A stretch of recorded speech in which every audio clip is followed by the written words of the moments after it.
What's up, everybody? We're going to tell you the quick story of how we started going to Jamaica. We wanted to check out BurgerFi, which was going to be at the Jacksonville International Airport.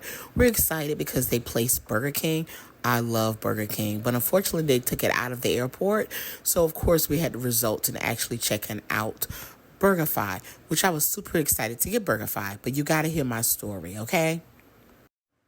So my Aunt Tammy and I was sent on assignment to Jamaica for Cooking with Mr. Jordan YouTube channel. We stopped by BurgerFi, I get in line, and I thought I was going to get this wonderful, fabulous burger like what you see here.